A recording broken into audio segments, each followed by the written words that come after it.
Nova torta, novi recept, novi okusi. Šareni svijet. Radim klasični biskvit od 3 jaja, 3 kašike šećera i 3 kašike brašna.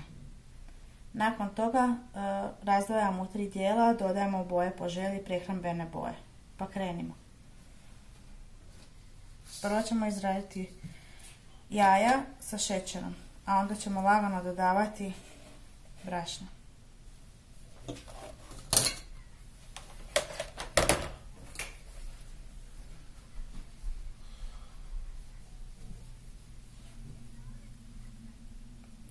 Dobro izmiješamo. Lagano.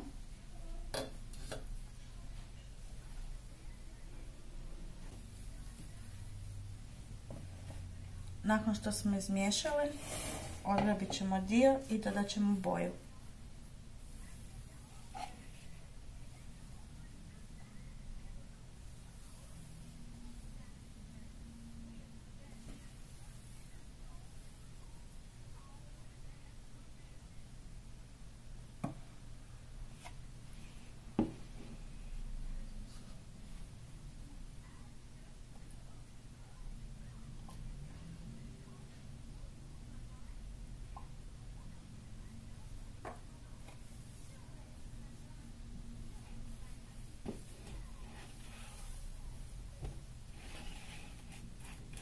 Evo ovako. Neću do kraja izraditi zato što želim da bude ovako šareni.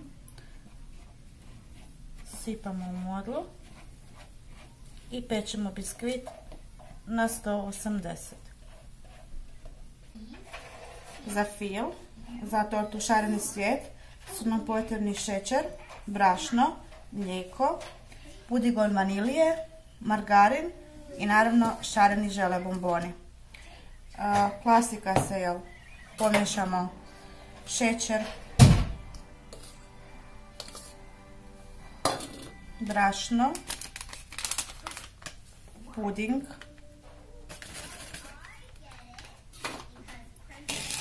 i dodamo malo mlijeka unutra,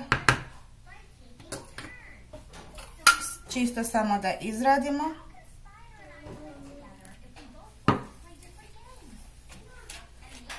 Ostatak mlijeka stavimo na vatru da se grije.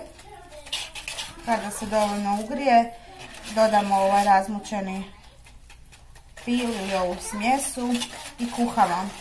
Nakon što je fil skuhan, onda u hladno dodamo izrađeni margarin i naravno žele bombone. I onda idemo filovati tortu.